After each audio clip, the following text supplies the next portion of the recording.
And I thought, you know what, I'm just going to get the GoPro. I just dug the GoPro out of the drawer, kind of set it up, stuck it on a tripod, and pointed it skyward. And bizarrely, that's probably some of the best footage I've got. And I didn't notice until the next day. It's a Hero 7. So it's Hero just that 7. Okay. little Hero 7. Kind of forgot about it. And then I walked into the backyard the morning after. I thought, oh Christ, the GoPro.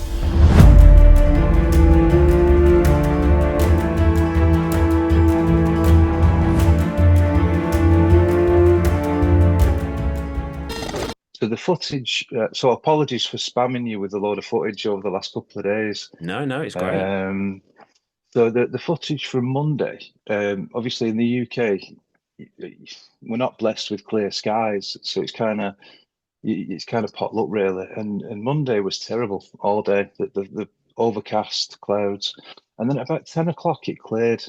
I thought, you know what? And I'd just been watching, or not long since watched your podcast with Ezra.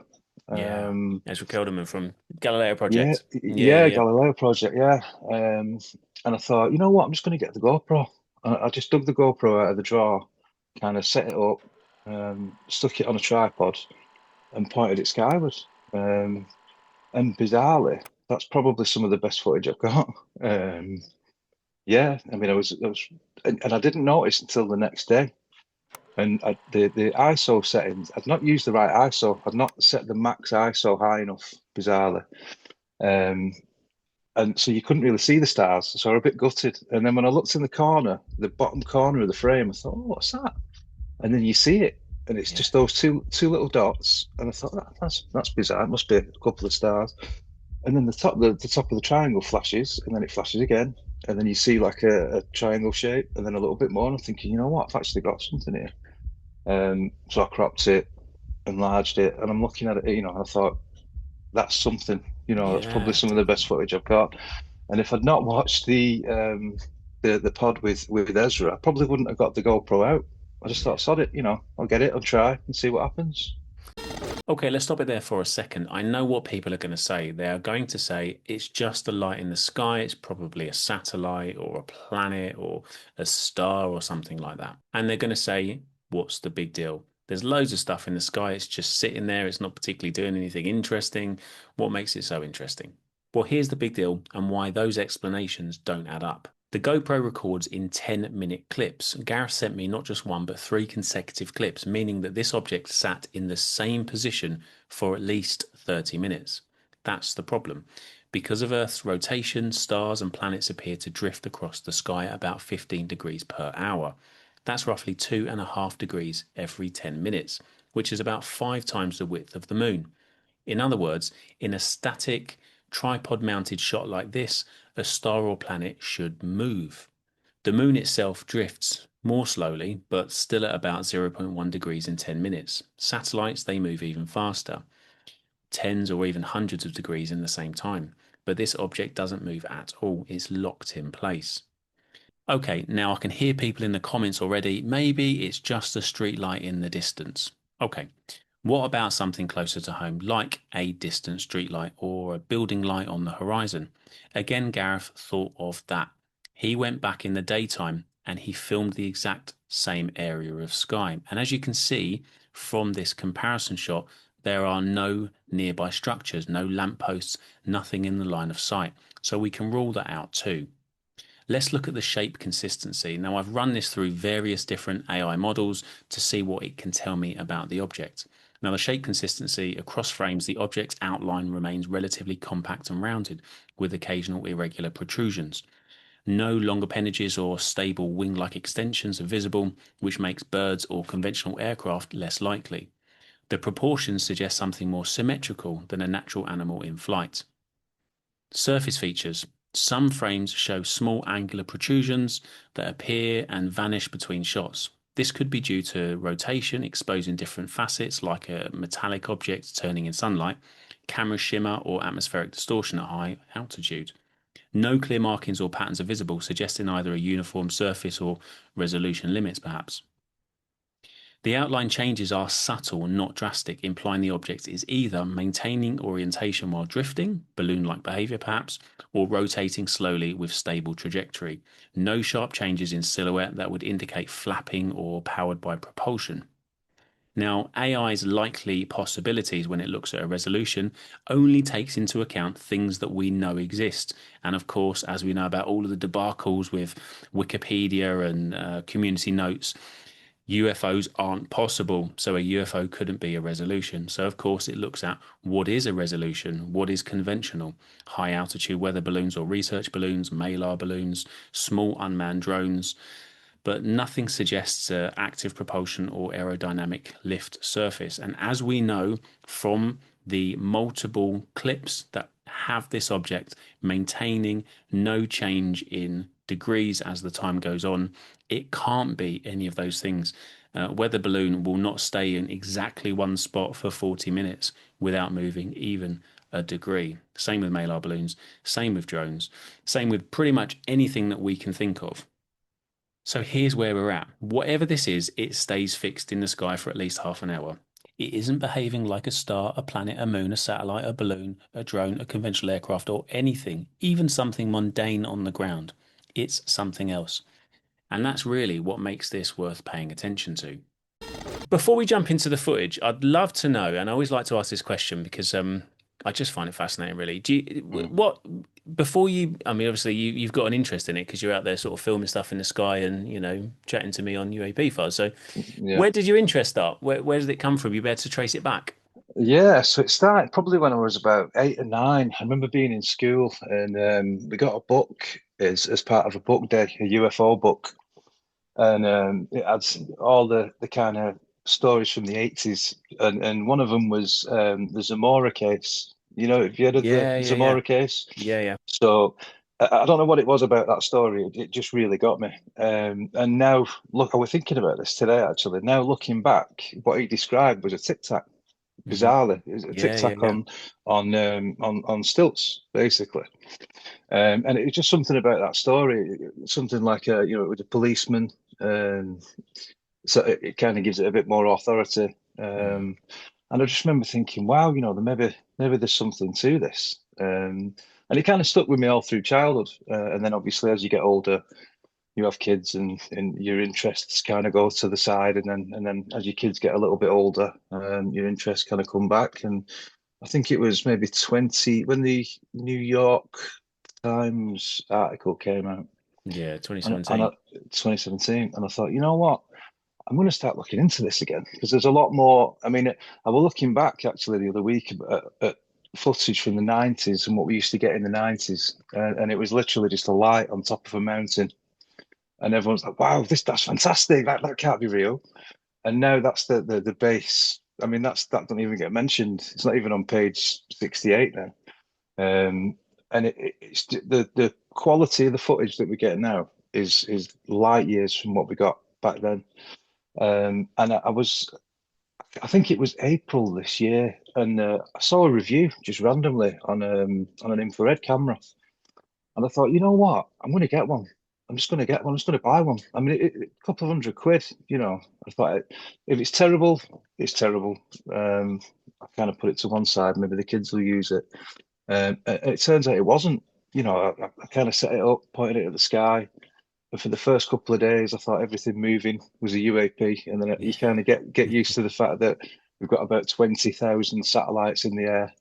And you kind of get used to the way things move yeah, and stuff like that. And so the footage from Monday, obviously in the UK, we're not blessed with clear skies. So it's kind of pot luck really. And Monday was terrible all day. The overcast clouds, and then at about 10 o'clock it cleared.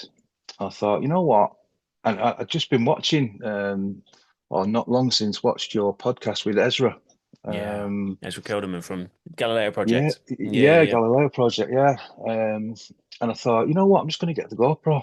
I just dug the GoPro out of the drawer, kind of set it up, stuck it on a tripod, and pointed it skyward.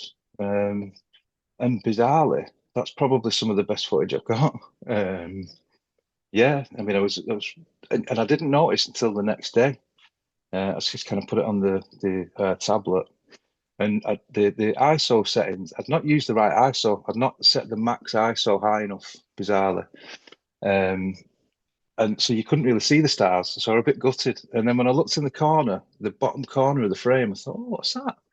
And then you see it, and it's Yeah. just those two little dots. And I thought, that's bizarre. It must be a couple of stars. And then the top of the triangle flashes, and then it flashes again. And then you see like a triangle shape, and then a little bit more. And I'm thinking, you know what? I've actually got something here. So I cropped it, enlarged it, and I'm looking at it, I thought, that's something. That's probably Yeah. some of the best footage I've got. And if I'd not watched the pod with Ezra, I probably wouldn't have got the GoPro out. I just Yeah. thought, sod it, I'll get it, I'll try and see what happens. Weird synchronicities, eh? I find it all the Yeah, time. Fantastic. yeah. So was your so the which GoPro is it? What Uh, it's a Hero 7. So it's Hero just that 7? Okay. little Hero 7. From about 2012, maybe 15, something like that. Yeah. Yeah. Okay. Interesting. So how long did you have it? So it was on a time lapse. No, no. So it was just I just set it to record. Just Oh, placed it okay. on. Just put it on 4K, 24 frames, 48 shutter speed 48. Um, Minimum ISO 100, maximum ISO 800. Looking back, I should have probably gone to 1600, maybe a little bit higher. And just pressed record and left it. Just went back in the house, went back in the kitchen, and left it overnight. And then Oh, wow. kind of forgot about it. And then I walked into the backyard the morning after. I thought, oh Christ, the GoPro. Picked it up and stuck it in and saw the footage. Oh, amazing. Amazing. Yeah. I wanted to do that. I wanted to do that with I've got like a real good camera that I do like in-person interviews for, and I'd love Mm. to leave that out for that's really good 4K and you can just play around with the settings to you can do anything with them. But it's Mm. like I don't want GoPro's the only thing that can get wet, really, isn't it? You can't Yeah. really. It's like Yeah. it's a Yeah. Sony A7, I think. Sony The A7 III. S3. Yeah, great cameras, but Yeah. it just like they're expensive, so you just got to be really careful with them. I've got like a big tough box for it because I don't want to leave it out. And I was doing some filming outdoors the other day, and it was like it's starting to rain. I need to get this inside because I can't afford another one. Yeah. Yeah. Yeah. Yeah. I mean, like you say, that's the good thing with the GoPro. You just Yeah, leave it, set it yeah, going.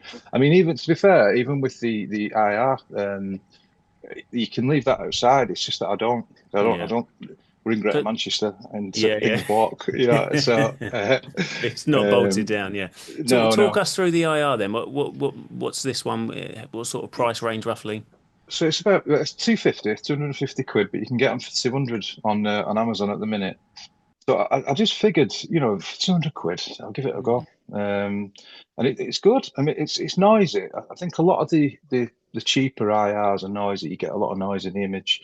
You can kind of do things with that in post, but manual focus, it's just really set and forget, you know. Yeah. Got a couple of batteries with it. It's all right for the money. It's okay. I mean, What the what brand is that one? a Castle Seymour 200. Okay. Um, but yeah, I mean, it's got a CMOS sensor. Picks up light really well. Anything that emits IR, it gets pinged. You see it. Hmm. Um, yeah, I mean, it's for the money. It's great. You can So get the. Sorry, go.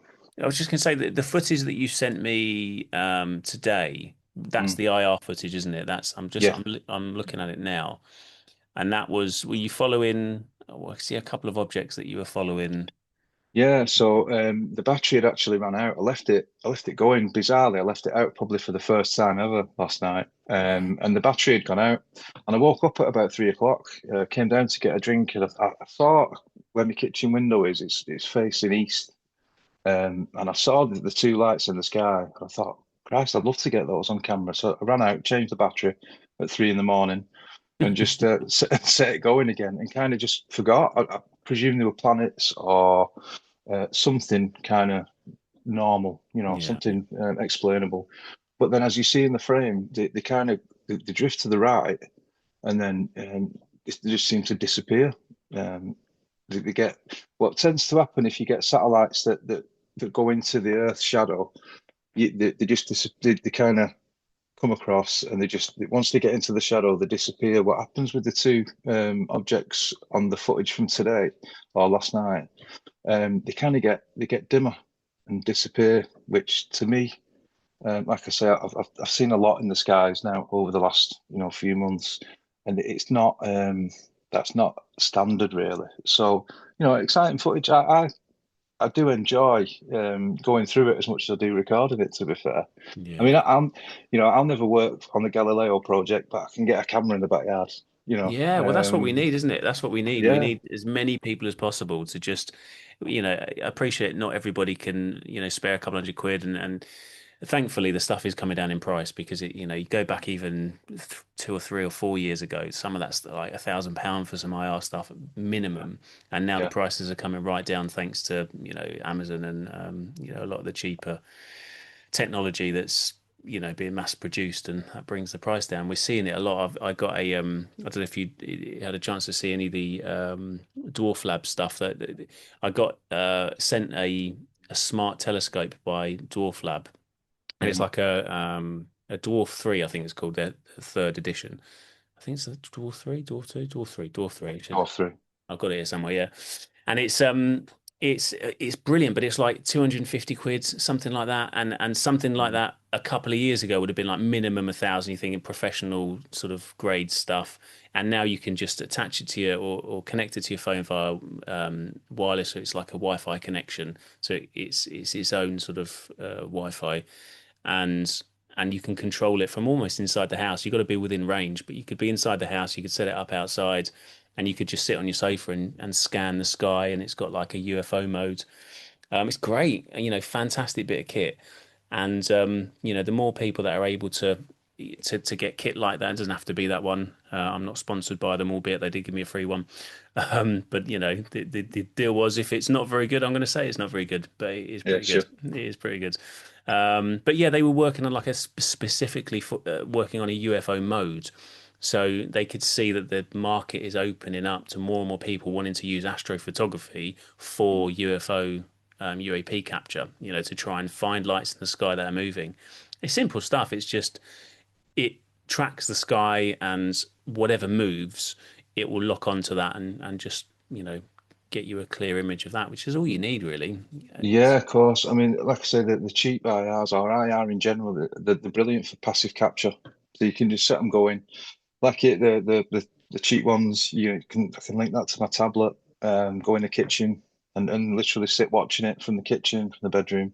awesome. Um, I used to have a Nikon P1000, which is a bridge camera with 125 optical zoom, which is great, but it's not great for passive capture. So you have to physically see the object and then zoom in.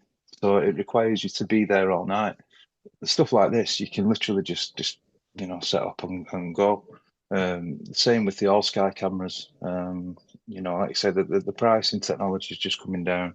Yeah. I know Psionics do a decent IR, but that's about a grand. But if anything, it'll come down in price. Yeah, yeah, absolutely. No, it's great stuff. It's awesome. So just out of interest, you're, as a fellow Brit, what's your take on where we are in the UK? Because I speak to mostly Americans, I think, on the podcast, because it's just, I don't know, that's just how it is, really. The vast majority of the world that talks online, that's not right at all. I would say the vast majority of UAP files, sort of viewers and people that follow, are in America, just analytically.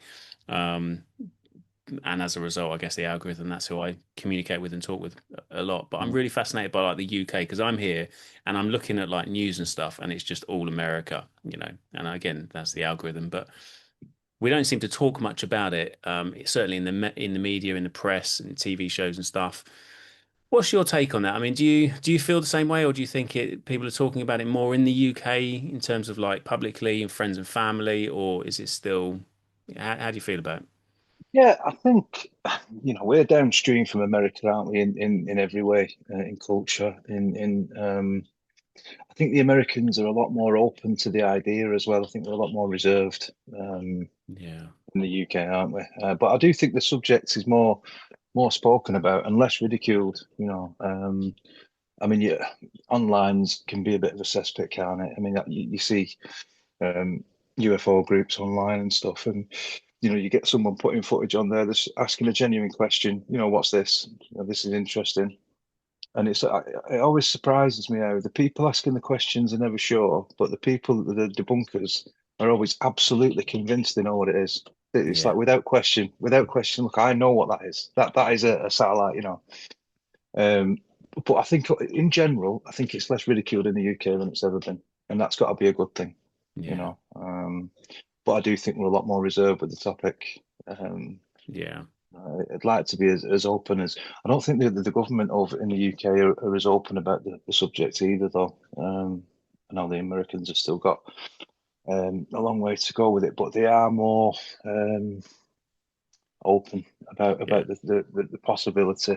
Um, so I'd like it to be more, but I think we're going in the right direction, definitely, Yeah, yeah, completely definitely. agree. Completely agree.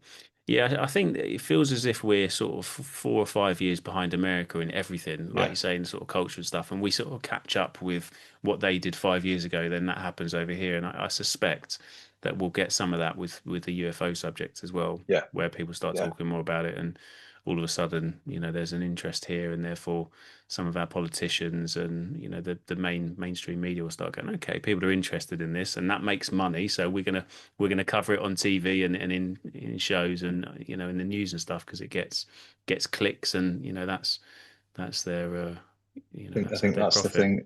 I think once it can be monetized, I Mm, think that that's when we'll really start opening up. yeah, Um, but yeah, yeah, hopefully, like I say, we're going in the right direction. yeah, So absolutely. maybe in 5, 6 years, Yeah, we we'll might be in the right place. see where we stand then. Awesome. Yeah, Well, look, Gareth, I really appreciate you talking to me, sending me the stuff over, and look, keep looking up, keep filming stuff, and let me know what you capture and anything will interesting. do. Send it on over, man. It'd be great. Really appreciate Yeah, it. will do. Thank you. Good talking to you, man. All right. Yeah, you too. Speak soon, mate. Take care. Bye now. So that's it. That was a really interesting conversation with Gareth, and I really love connecting with people, especially people in the UK. He's a cool dude. I'm interested in now what you think. I really don't think it's a conventional object that's easy to kind of identify. We've looked at all of the different conventional things that it could be, and it doesn't seem to fit into any of those boxes. So, what do you think? Let me know in the comments. Have you got an idea? I'm open to it. If anyone's got an idea, and I'm sure Gareth would be too, it's all about trying to identify things. And if we can't identify things, then they are truly unidentified, which is really what we're looking for. So if we can put aside the stuff that's identifiable and focus on the stuff that's not identifiable, then I think we're on the right tracks. At the moment, I don't know what it is. That's it. I'll see you on the next one. Take care, guys.